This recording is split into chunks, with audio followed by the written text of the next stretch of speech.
Hey, welcome to my channel. I'm Smoke Sammy, and today I am judging more people on Aita. So, yeah. Am I the villain for not fighting the school since my daughter got a 0 on a big assignment since she didn't turn it in when she was sick? My daughter is 16, and with modern technology, everything is turned in online. Her teacher, Mr. Cat, is a strict teacher and is probably the best teacher at the school, even though his classes are considered difficult. She is also 16, so she is responsible for her work. My daughter has had a big paper assigned for the last 2 months. This assignment gets turned in online, and he made it very clear that not turning it in will result in a 0. He told everyone, I've seen the emails, that the only exception would be if you are in the hospital or have no internet. He also said he will give time in class, so there is no excuse not to turn it in. I agree with him, since he has made it super clear that this is a hard deadline, and I have experience with hard deadlines a lot in life. Sometimes you just need to turn stuff in on time or deal with the consequences. My daughter last Friday wasn't feeling well and asked to stay home. I agreed and reminded her that she still needs to turn in anything since she is missing school. We have good internet and she has her school laptop. Well, she didn't turn it in and she got a 0 for the assignment. This has dropped her letter grade A to a B.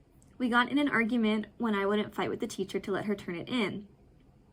I told her she forgot and she needs to live with the consequences. That this is a good learning opportunity since it's just a letter grade and not forgetting to turn something in college, which could result in her failing the class or losing her job for not hitting a deadline. She thinks I'm a huge jerk, so I want more opinions. Okay, not the villain. The teacher made it very clear, and it has been 2 months. So there really is no reason she shouldn't have turned in the paper. I hate papers. I turned in papers late all the time. I had a hard time sitting down and writing through papers, but it is what it is. Like, they were very clear, and it sounds like OP reminded the daughter to make sure that all the schoolwork was turned in on time. So yeah, no, not the villain. I think it would have been really entitled for the parent to go and fight with the teacher, because why make an exception when all of the tools were clearly available? Am I the villain for announcing? Oh, that can stay there. Am I the villain for announcing to my brother-in-law and his friends that my partner and I are going to have sex? My partner and I bought a lovely house that's great for hosting get-togethers. Most of the time, we invite friends and families, mainly friends now. Earlier this week, my brother-in-law asked if we could host a get-together at our place since a friend is visiting the state and he wants to give his friend a house tour. Just a disclaimer, I really dislike having my brother-in-law over because he doesn't respect boundaries. We asked guests not to go into our bedroom and my office, but he goes in both because he was looking for our cats, or he wanted to check the place out. This man is 11 years older than us. My partner and I barely had time for each other due to our busy work schedules, and this weekend we were looking forward to us time. My partner said he didn't really want people over, and I said the same. My partner texted back, "We can't, sorry, we're busy this weekend." Brother-in-law kept pushing and calling, asking why we couldn't make time, and he claims it's only going to be a few hours, and this friend rarely visits the state we live in. My partner just kept replying that we're busy. He keeps asking what we're doing and why we are busy.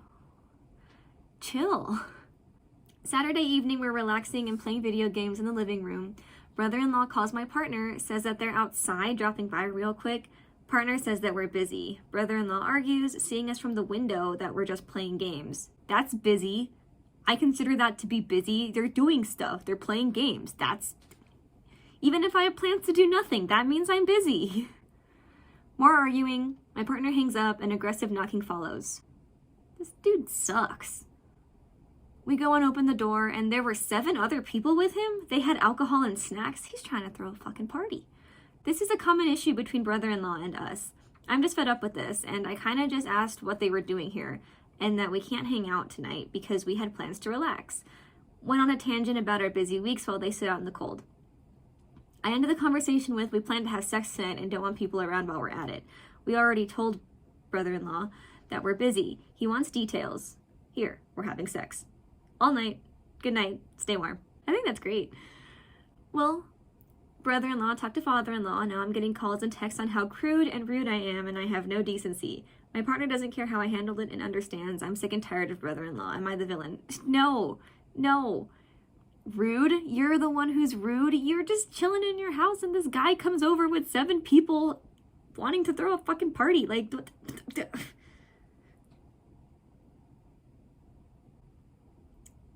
man, when he said he doesn't respect boundaries, that is worse than I was thinking at first. Definitely not the villain. Am I the villain for giving my best friend's crush my number? I live with my best friend Jane, who I've known since college. Last weekend, Jane and I were invited to a housewarming party that our friend Matt was hosting. I was running late after work on Friday, so I asked Jane if she can give me a ride to the party instead of taking the subway. She said no problem. When we got to the party, I started chatting with this cute guy named Chris that I hadn't met before. We really hit it off and ended up talking the whole night. Toward the end of the party, Chris asked for my number, and I happily gave it to him. The next day, Jane confronted me angrily about giving Chris my number. She confessed that she has had a huge crush on him for months, but was too shy to make a move. She said it was really unfair of me to swoop in when I knew she liked him first. Did you? I don't know if OP knew that. I tried to explain that Chris approached me first and I had no idea about her crush. I thought since she never said anything, he was fair game. Jane said I should have asked if she was interested before flirting with him all night. I feel bad that I hurt Jane's feelings, but I also don't think I did anything wrong. I had no way of knowing about her secret crush if she never told me. Am I the villain? No, she didn't tell you. Like, you're supposed to read her mind? That's so weird too. Like, does she expect you to be like, okay, hold on one sec, buddy. Let me go ask my friend if maybe she called dibs first without telling me. Like, that's not how conversations work. Also, if it's your best friend, why didn't she tell you? Like, hey, there's this guy, like, oh my god, that's him. Like, that's like one of the first things I tell my friends. Am I the villain for telling my mother I'm not interested in getting married? Background. My mother is mid-50s and very conservative. She is of the opinion that the only way to go through life is in a relationship, and you're an incomplete person without one. It's been a contention in our relationship for years. We are VLC for a lot of reasons, but she managed to corner me at a party. VLC, oh, very low contact. Okay. She managed to corner me at a party last night, and this happened. The story. My mother is incredibly concerned over the fact I'm not interested in dating or marriage. She's been asking when I'm going to get married for the better part of 20 years, and the answer each time has been, well, I'm not interested / I don't want to, something along those lines. Each time, she gets agitated and doesn't talk to me for a few weeks. My dad has gently told her that, in his opinion, I am an incredibly late bloomer and she needs to back off. That worked until last night. My mother cornered me at my niece's birthday and bluntly told me that I needed to get married in the next year or no man was ever going to want me and I would die alone. Context, I'm 28, AFAB, she was married and had me by 23. To which I replied, that's fine because I don't want to get married anyways. I've been telling you this for years. Stop fucking asking because the answer is no. It has been no and it will be no barring unforeseen circumstances. Which led her to tearing into me about how I wasted her life and dashed her dreams by not getting married. Note that my younger sister is married and currently has 2 kids. She then decided that she wasn't going to speak to me for the rest of the night. I woke up to a slew of very hurtful texts this morning about how I am not doing what I'm supposed to do and why this is a sin against God. My dad texted me too, asking me to apologize to my mother and try to placate her a little bit. I told him I didn't want to and he has stopped texting. So, am I the villain? No. I think this is a very problematic and toxic mindset. And it is such a ridiculous overreaction to say that you have wasted her life and dreams by not getting married because she shouldn't be putting all of that on her children to begin with. And I know, like, it's a little hard to navigate things like this because, like, the mother grew up with this belief, like, being instilled to her. But there's a reason that a lot of people are straying away from this viewpoint. It's because it's not the most healthy way to view life and go about life, and yikes. Just yikes. Not the villain. But I wouldn't know what to do in this scenario besides maybe go just no contact at all. Last story. Am I the villain for not telling my family I could cook and letting them embarrass themselves in front of my in-laws? Growing up as the youngest in my family, I was often treated like I was a little princess who couldn't do anything for myself, which was aided by the fact that I was a very clumsy child and some things took me a lot of practice and patience to get right. I was the butt of the joke and my family loved to tease me and crack jokes about the fact I couldn't boil water or I was a disaster everywhere I went. That doesn't sound nice. They would always say I could never be trusted in a kitchen and would need to find a man who could cook and clean for me in the future. It was something I resented and it did make me feel self-conscious. I would try really hard not to mess up, but somehow I always seemed to. Yeah, because they were stressing you out. You would put too much pressure on yourself to, like, prove them wrong. similar experiences have happened to me, and I also feel resentment.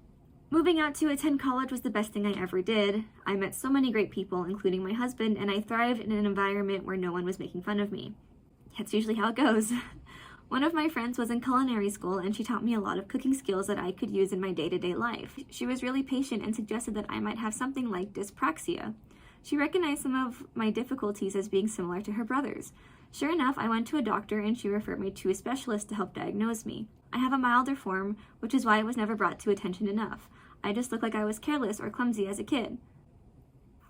That I would be so upset, like, to find that out. Cause so like, okay, I'm diagnosed ADHD, and going back and thinking of all the moments where something was clearly my ADHD, but somebody was mad at me for it or was making fun of me for it, I would get really mad when I thought about those moments. So I don't know if OP has a similar experience, but it's not a fun time. But it is relieving in a way to know, like, okay, it wasn't just me that was the problem, but still. I didn't see or speak to my family a lot during this time. When I did, it was awkward. My husband, then boyfriend, would come with me sometimes, and he was always so annoyed by the jokes they'd make about me. When we got married, we actually eloped while on vacation overseas with his family. It was amazing and made for a much less stressful wedding. Yeah, imagine like trying to plan a wedding and your family is making all those cracks at you the whole time. Oh, don't trip while you walk down the aisle. Ugh. My family and my in-laws had seen each other once or twice before, but briefly. So when my family decided they wanted to come and see me and stayed for a weekend in a hotel, we decided to host both families, and I cooked. But we didn't announce that until my parents had started making their little jokes and crediting only my husband for the food and the cleanliness of our home.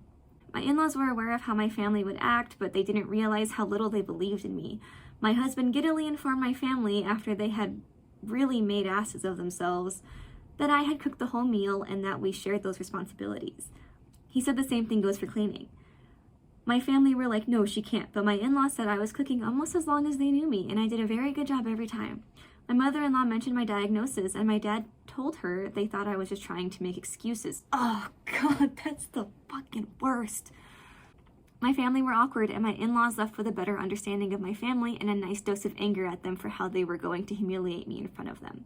My family were also pissed off at me for not explaining things better beforehand. Not the condition, but the fact that I do cook now and could do it. They said I tried to humiliate them out of pettiness. Am I the villain? No. I'm sorry you had to deal with that growing up because your family's a bunch of jerks. And honestly, humiliating them was the only way they would have known, I think. I don't think anything that you could have done to explain something, they would have believed. So they brought this on themselves. And I'm glad that you found a really good environment to thrive in because you really deserve it. All right, well, that's all for now. I will be back with more eventually. And if you want to see that, go ahead and subscribe and like, and I will see you next time. Okay, bye.